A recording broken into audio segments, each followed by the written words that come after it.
Bueno, vamos a ver entonces.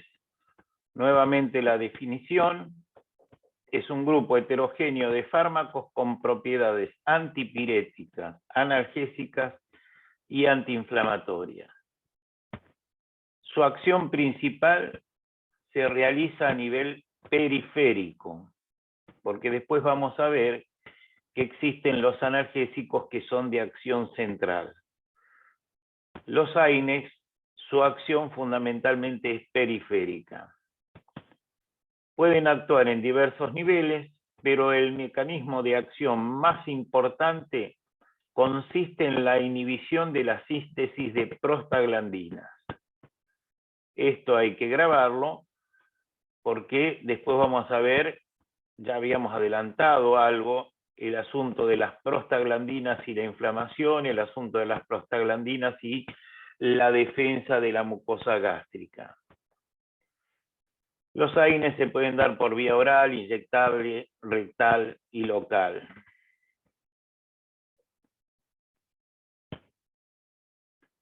Bien, los antiinflamatorios se dividen en los esteroides, donde entran los glucocorticoides, y los no esteroides o AINES. En este caso, los AINES, como dijimos, aparte del efecto antiinflamatorio, tiene el efecto analgésico y antipirético. Y como dijimos también, son múltiples los compuestos que lo forman a estos agentes, cuya síntesis e incorporación al mercado farmacológico se realiza en forma permanente. Son los más vendidos en el mundo, son muy comúnmente utilizados por prescripción o por automedicación, y ahí un grave problema, la automedicación, ya que el fácil acceso hace que sea muy fácil automedicarse con este tipo de fármacos, y después vamos a ver las complicaciones que esto trae.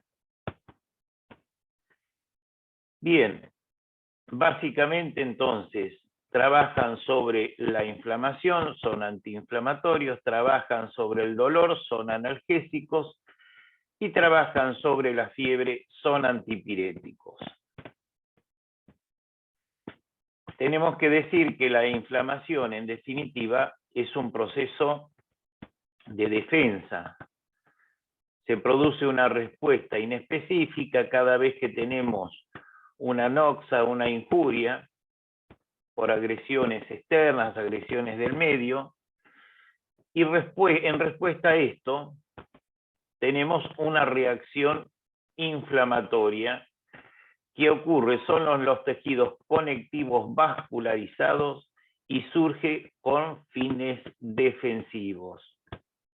Esto tiene que ver con el aislar y destruir el agente dañino, así como también la impotencia funcional por el dolor, lo que hace es dejar la zona quieta y tranquila para que se pueda reparar con mayor facilidad. Por lo tanto, lo consideramos al proceso inflamatorio como un mecanismo de inmunidad innata. Respecto a la clasificación de los AINES, existen varias formas de clasificarlo. Acá tenemos que dividimos en tres formas la forma de clasificarla.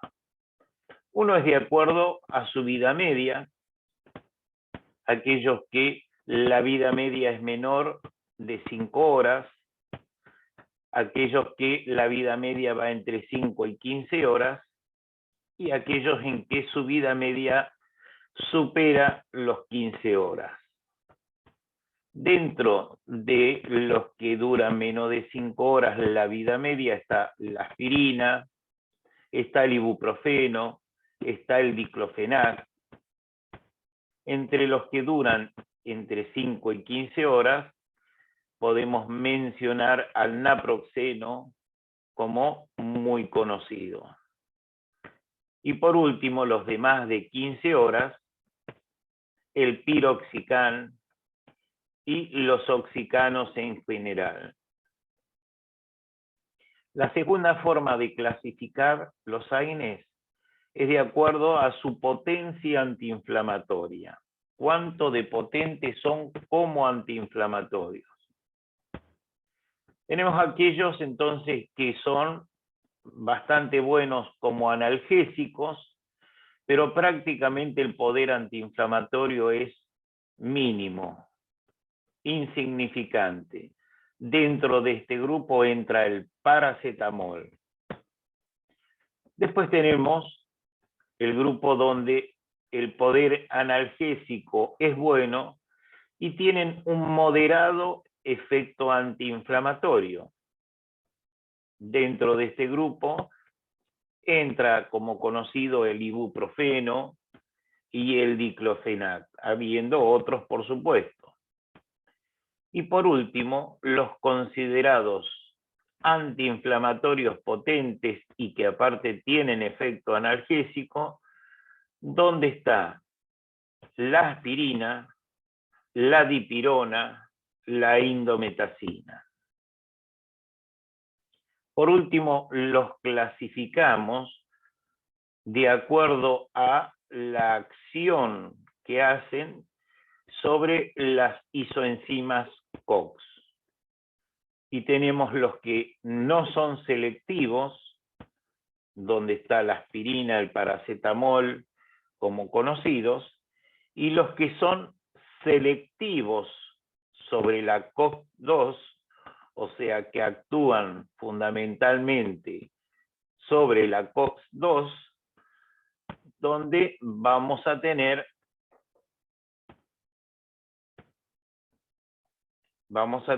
disculpen, el nimesulide, el meloxicam, el piroxicam, como inhibidores selectivos de la COX-2. Bien, cuando se produce una injuria, una lesión en un determinado lugar de nuestro cuerpo, se lesionan membranas celulares y producto de esa lesión de membranas celulares se van a activar ciertas fosfolipasas, ciertas enzimas, que van a estimular la acción de formación del ácido araquidónico. El ácido araquidónico formado va a actuar, por un lado, sobre las COX, o sea, las ciclooxigenasas, y por el otro lado, sobre las LOX, las lipoxigenasas. Estimulando las LOX, las lipoxigenasas, estimula los leucotrienos y las lipoloxinas, las lipoxinas, perdón. Y esto aumenta la predisposición a cuadros de bronconeumonía, a flema, a tos, a edema bronquial, a asma y bronquitis. En cambio, si se estimulan las COX, las ciclooxigenasas, vemos que existen de tres tipos: COX-1, COX-2 y COX-3. Estimulando el ácido araquidónico, la COX-1 produce aumento de los tromboxanos, que va a traer como consecuencia mayor adherencia plaquetaria, mayor flujo renal y un aumento del mucus estomacal, siendo esta situación un elemento de protección para la mucosa gástrica en los procesos de hiperacidez, de gastritis o de úlcera. Estimulando las COX-2 producen un aumento de las prostaglandinas, lo que trae aparejado que haya mayor cantidad de macrófagos, mayor inflamación, mayor rubor, mayor ardor, mayor cantidad de temperatura, de fiebre. Y por último, estimulando las COX-3, estas se encuentran sobre el sistema nervioso central y vamos a ver enseguida qué efectos producen las mismas. Entonces, el ácido araquidónico estimulado por la infuria que ha lesionado las membranas celulares activa las ciclooxigenasas o COX, COX-1, COX-2 y COX-3, o las lipooxigenasas o LOX. Bien. Nuevamente acá tenemos el cuadro que el ácido araquidónico entonces va a estimular las COX o las LOX. Pero en el caso de que demos AINES, los AINES lo que van a hacer es inhibir las ciclooxigenasas, o sea, las COX, y por lo tanto, las prostaglandinas, los tromboxanos, la prostaciclina, van a disminuir su acción porque están inhibidos por los AINES. Por el otro lado, los AINES también inhiben la lipoxigenasa y de esa manera lo que sea la producción de leucotrienos y lipoxinas y la síntesis de prostaglandinas que van a actuar en el riñón y en la mucosa del estómago, van a estar disminuida su acción.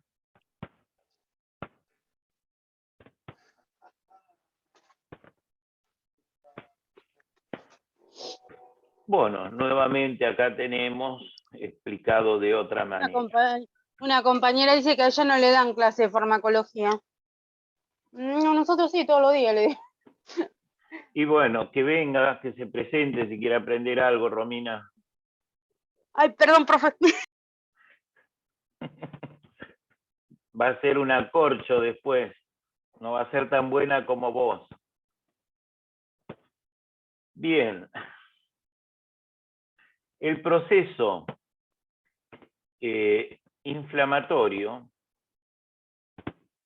pasa por una fase aguda, una fase subaguda y una fase crónica. La fase aguda tenemos la vasodilatación local, el aumento de la permeabilidad capilar, y esto origina la hinchazón de la zona lesionada. Cuando hablamos de inflamación, hablamos que la zona está hinchada, está edematizada, está enrojecida y está caliente, producto entonces de la vasodilatación local, situación que se produce en la fase aguda. En la fase subaguda llegan los neutrófilos, se produce infiltración leucocitaria y se fagocitan todos aquellos elementos que sean nocivos y que hayan llegado al lugar. Tejido muerto, bacterias que hayan entrado, partículas que estén contaminando el lugar. Por último, en la fase crónica, lo que tenemos es la regeneración a partir de que la fibrosis de los tejidos se forman tejidos fibróticos, tejidos conectivos para rellenar lo lesionado. Cuando ustedes ven una cicatriz no es producto del tejido que antes estaba ahí. Una cicatriz es producto de la formación de fibrosis, de tejido conectivo que ha rellenado lo que se ha destruido y se ha lesionado. Bien, recapitulando entonces, los antiinflamatorios no esteroideos tienen acción analgésica moderada y por lo tanto Se usa para dolores articulares, musculares, dentarios, cefalea, posoperatorios, postraumáticos, cólicos y dolores cancerosos en sus primeros estadios. Su acción principal: inhiben la producción de prostaglandina a nivel periférico y inhiben la producción de prostaglandinas a nivel espinal y cerebral. Activan las vías serotoninérgicas descendentes, producen la regulación a la baja del sitio modulador del complejo de canal iónico y la abolición de inducción de genes de expresión temprana. La acción fundamentalmente tiene que ver con antiinflamatoria, más eficaces sobre las inflamaciones agudas que las crónicas, reducen la actividad de terminales sensitivas e inhiben la actividad vasodilatadora y quimiotáctica en el foco inflamatorio. De esa manera, disminuyen la inflamación. Tienen efecto antitérmico por acción sobre la lámina terminales en el área perióptica e hipotálamo anterior, y tiene acción antiagregante plaquetaria no compartida por la misma manera por todos. Fundamentalmente, la acción antiagregante plaquetaria la vamos a ver en la aspirina. Acción uricosúrica también fundamentalmente en la aspirina, por inhibición competitiva del transporte del ácido úrico de la luz tubular del intersticio. Esto lo tienen los salicilatos, la fenilbutazona fundamentalmente. Entonces, sus efectos farmacológicos: los AINES, antipirético, disminuyen la temperatura, analgésica, antiinflamatoria y antiagregante plaquetario. El mecanismo de acción analgésico es por consecuencia directa de la inhibición de las prostaglandinas. El mecanismo de acción antipirético, o sea, el de la fiebre produce liberación de citoquinas. Esto aumenta la síntesis de prostaglandinas en órganos preventriculares en el cerebro. Eso aumenta el AMP cíclico, estimulando al hipotálamo a elevar la temperatura.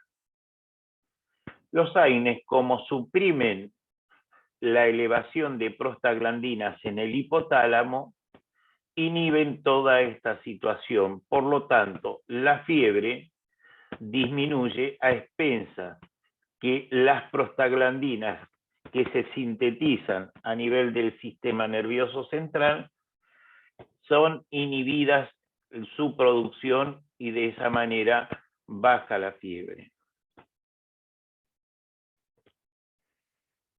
Con respecto a la farmacocinética general de los AINES, cómo se comportan si tuviéramos que hablar en forma general de todos, no en forma individual de las particularidades de uno específicamente, en forma general podemos decir que se absorben muy bien por vía oral, que tienen, la gran mayoría, un primer paso hepático no muy agresivo, o sea que el paso a la distribución general es bastante abundante, ya que es escaso el primer paso hepático.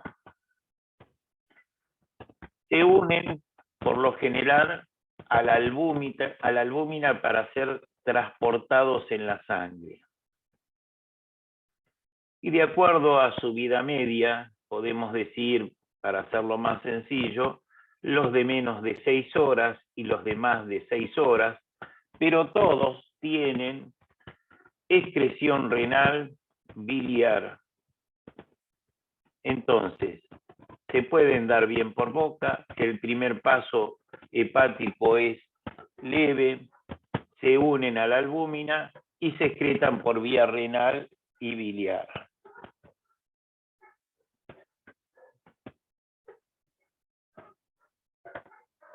En forma general, también hablando, los antiinflamatorios no esteroideos tienen reacciones adversas generales que son las gastrointestinales, bastante frecuentes, en un 15 o un 25%, y leves en un 40%. Estos se intensifican si el tratamiento es prolongado o el tratamiento es con consumo de gran cantidad de aire. Reacciones gastrointestinales. Hay reacciones renales, donde se produce una reducción de la función renal, retención de agua, sodio y potasio, y puede haber episodios que algunas personas con mayor predisposición tengan de toxicidad renal crónica, nefropatía intersticial crónica o nefropatía analgésica. Con lo cual, esto puede llevar al individuo a la insuficiencia renal. Hipersensibilidad, reacciones alérgicas y reacciones hematológicas producto de agranulocitosis, anemia plástica y trombocitopenia.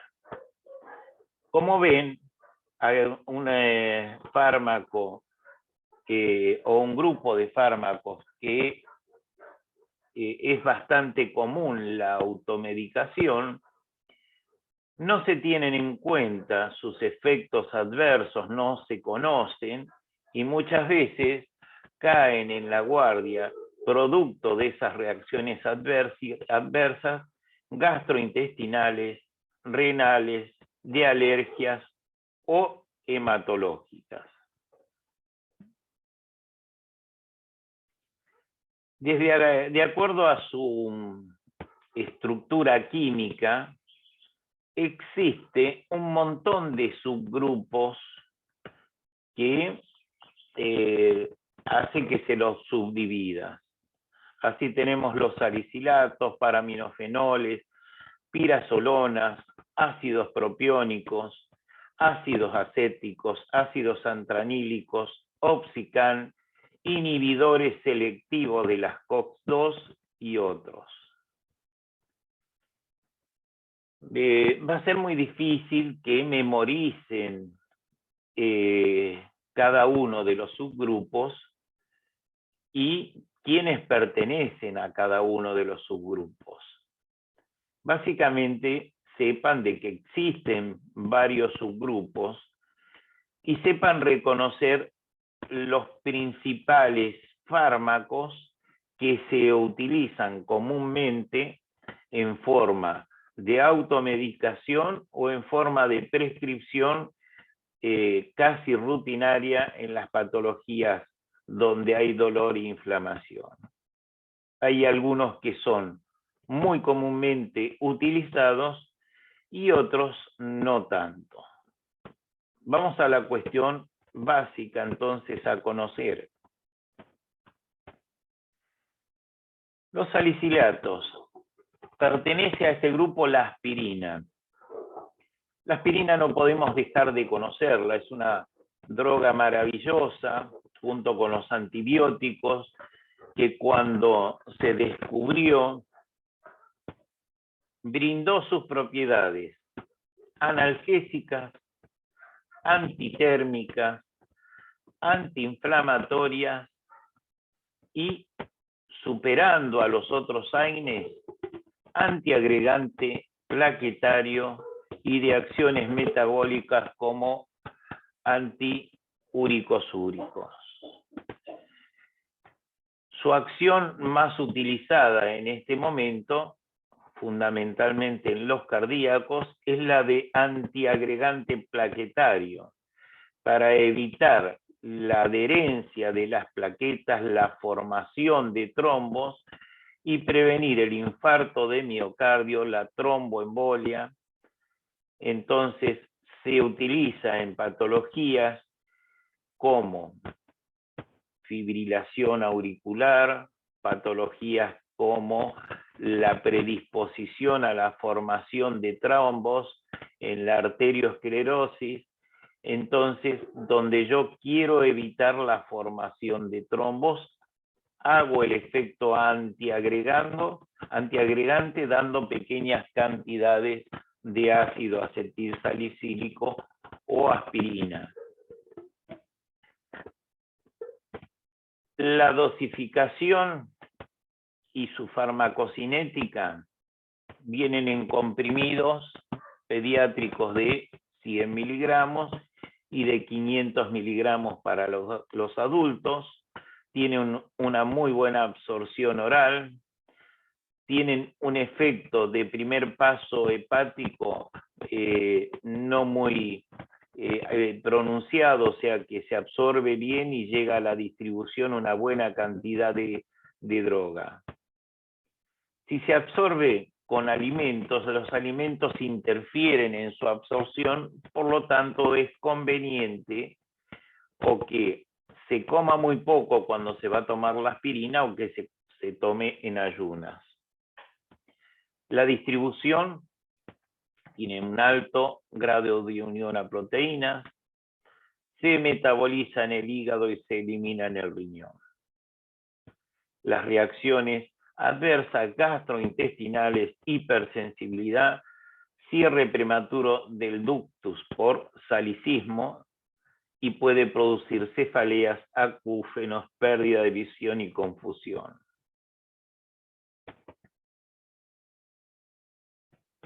No se debe dar en niños con síndrome de Reye, donde haya problemas fundamentalmente vasculares y existen interacciones con otros medicamentos que pueden dificultar la absorción del ácido acetilsalicílico o de otros medicamentos. Se utiliza como analgésico común para neuralgias, cefaleas posoperatorios, síndromes articulares. Fundamentalmente la artritis reumatoidea es una de las patologías más comúnmente utilizadas. Entonces, básicamente, hoy en día es común utilizarla en la agregación plaquetaria y en la artritis reumatoidea. Otros fármacos la han desplazado por la acción antipirética y analgésica. Profe, Sí. en el caso de las personas trasplantadas de riñón, ¿no podrían consumirla? No es El tema del conveniente vaso que de la riñón. consuma, exactamente. Bien. Eso como una gran mayoría de medicamentos, ¿no es cierto? El trasplante, y depende de qué sea, tiene que haber una gran vigilancia en cuanto a los fármacos, pero también hay que ver qué tipo de trasplante se hizo. Bueno, el paracetamol, importante que también conozcan el concepto. Es un analgésico y antitérmico. Habíamos dicho que tiene poco efecto antiinflamatorio.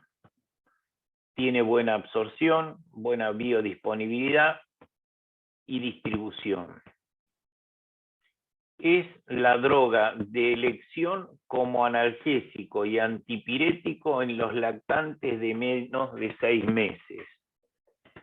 Yo diría que se utiliza hasta el año. Después de los 6 meses podría llegar a utilizarse el ibuprofeno, pero dentro de los 6 meses es la droga de elección como medicamento antitérmico y analgésico. Tiene muy pocas reacciones adversas, por eso lo hace utilizable en los lactantes, pero puede haber pequeñas pequeño aumento de las enzimas hepáticas. Y si se da en demasiada cantidad y por mucho tiempo, podemos llegar a tener, por cuadros de intoxicaciones agudas, hasta necrosis hepática. Bien, dentro del grupo del ácido propiónico, otra droga que deben conocer es el ibuprofeno. El ibuprofeno, un AINE con propiedades analgésicas y con moderadas propiedades antiinflamatorias. Su presentación en jarabe hace que se la pueda utilizar en niños, lo ideal, mayores de 1 año, en situaciones extremas, mayores de 6 meses, pero nunca menos de 6 meses. Son entonces analgésicos, antiinflamatorios, antitérmicos, y tiene una baja, pero la tiene, actividad antiagregante. Entra dentro de la generalidad, o sea, buena absorción oral, distribución unido a proteínas, metabolización hepática, y la incidencia de los efectos gastrointestinales que la tiene es mucho menor que otros.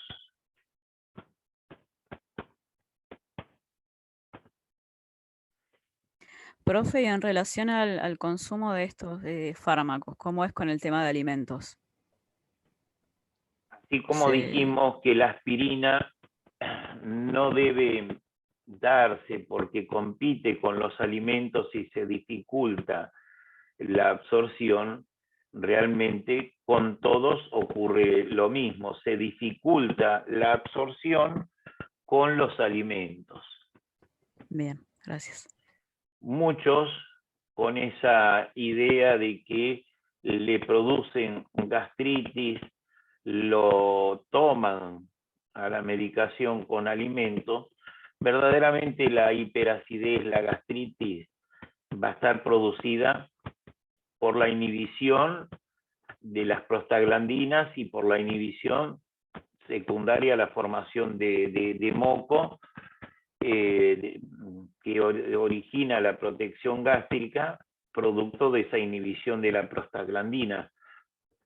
Salvo la aspirina, que es un ácido fuerte y que puede producir una irritación local, la gastritis que originan los antiinflamatorios es producto de la inhibición específicamente de las prostaglandinas. O sea que el hecho de creer de que si uno la toma con más cantidad de alimento va a haber menos gastritis es relativo, porque la situación es el efecto final de acción sobre las prostaglandinas. Y si se toma protector gástrico, ¿cuál sería el efecto? El efecto del protector gástrico es, si usted toma un antiácido, va a tener menos ácido y por lo tanto, como hay menos moco y hay menos ácido, no está tan agredido la mucosa gástrica. Y por el otro lado, si toma un inhibidor de la bomba, no se forma tanta cantidad de ácido clorhídrico, tiene menos cantidad de ácido clorhídrico y por lo tanto no va a tener tanta irritación de la pared. En definitiva, la pared está más vulnerable por la falta de moco, por la falta de prostaglandina. Nosotros defendemos la pared con una disminución de la cantidad de ácido que pueda irritarla, y para eso lo que hacemos es dar un inhibidor de la bomba de protones o dar un antiácido cuando se toman estos medicamentos.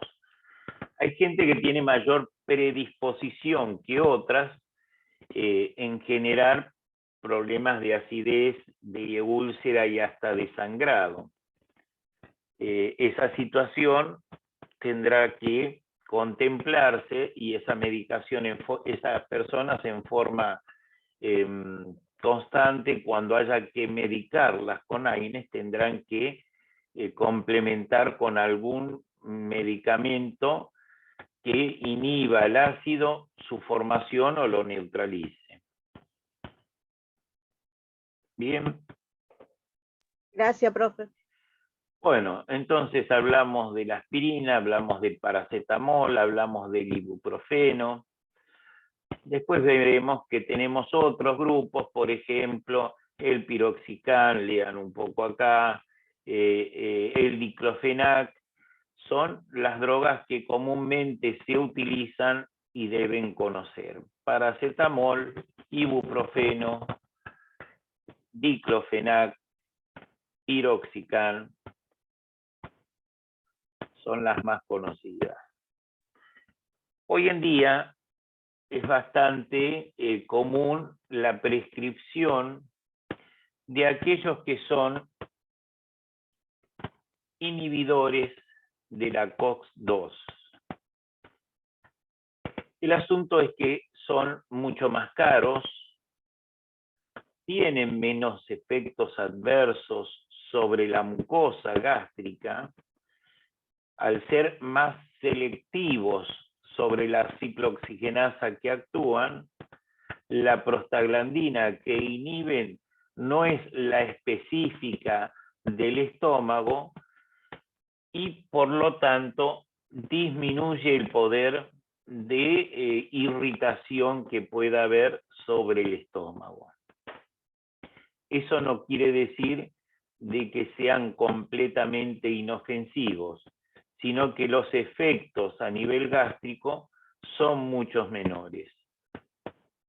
Entonces, no presentan los efectos adversos clásicos de los AINES que inhiben la COX-1, o sea, los trastornos sobre la parte gástrica y sobre la parte renal.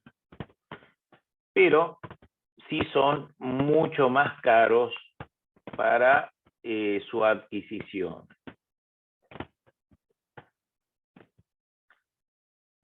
Bien, ¿cuáles son las ventajas de los AINES?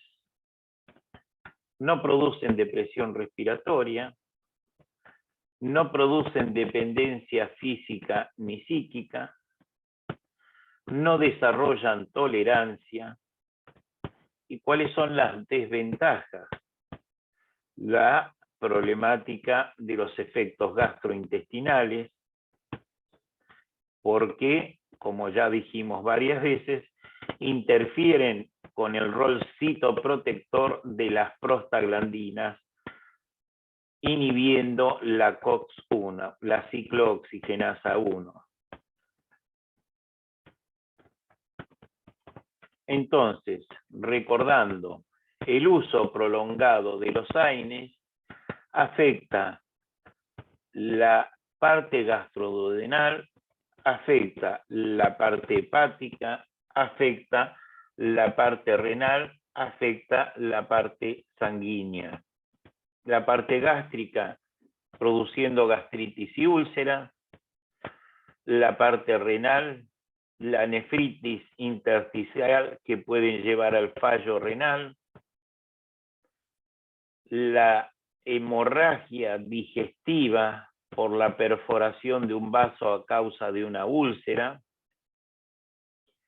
y los efectos que puedan tener sobre la inhibición de las prostaglandinas y ciertas sustancias que son benefactoras para los vasos sanguíneos y los pulmones, y esa inhibición puede llevar a la broncoconstricción, a reacciones alérgicas por hipersensibilidad.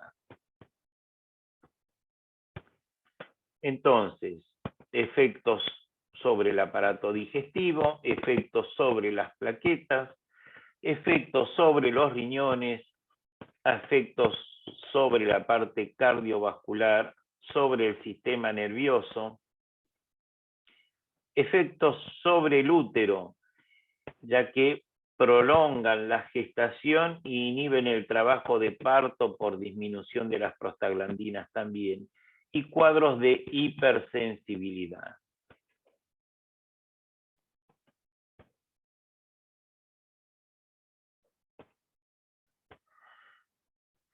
Con respecto a la situación de la analgesia, tenemos los AINES que son muy utilizados y que recién hemos hablado su mecanismo de acción. Es periférico, fundamentalmente por inhibición de las prostaglandinas. Pero tenemos otro tipo de analgésicos que son los opioides, como la morfina y sus derivados, donde la acción ya es a nivel de sistema nervioso central.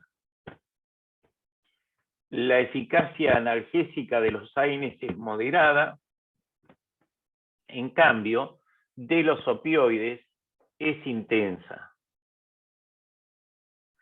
Los usos clínicos de los AINES: cefalea, artralgias, mialgias, dolores moderados. En cambio, los opioides siempre se van a utilizar para dolores intensos y dolores viscerales. Otras acciones que tienen los AINES, ya las dijimos: antitérmico, antiinflamatorio, antiagregante. En cambio, otras acciones de los opioides van a ser de tipo narcótica, van a ser porque den sueño y van a producir fundamentalmente situaciones de dependencia y de tolerancia, donde para lograr el efecto analgésico, si se toma en forma prolongada, cada vez va a necesitar más cantidad de la droga y darla con mayor frecuencia. Si el individuo se ha curado de su problemática y sigue tomando o lo ha tomado durante mucho tiempo, quedará un efecto de dependencia, de droga-dependencia, donde hará que la necesidad de seguir consumiendo evite los síndromes de abstinencia, los cuadros de ansiedad originados por la dependencia a la droga. Se convertiría en adicción, ¿no, profe? ¿Cómo, Mina? Se convertiría en una adicción. Se convierte en una adicción. Por eso, así como son de importante en la utilización en los primeros momentos del dolor, tienen que ser rápidamente sustituidos por los AINES. Es muy común hoy en día en el post-quirúrgico inmediato la utilización de opioides, pero debe ser rápidamente superada esa situación y cambiada y pasada a los AINES para que no suceda la situación de dependencia a la droga. Recuerden, hay una serie muy famosa del médico, el Dr. House, que tuvo el problema en la pierna y renguea, y ustedes ven el grado de dependencia absoluta que tiene hacia la oxicodeína, fármaco que ha tomado en primera instancia para calmar el dolor de su pierna, y después debe, de acuerdo a la dependencia que hizo, tomarlo en forma permanente porque se hizo dependiente de ese fármaco. Bueno, así como en la serie, es común ver cómo pacientes curados o recuperados y que podrían tener dolores moderados, acusan dolores intensos del lugar afectado y se ven obligados a utilizar solamente fármacos analgésicos de tipo opioide, ya que se hizo una dependencia física, psíquica y una tolerancia a estos fármacos.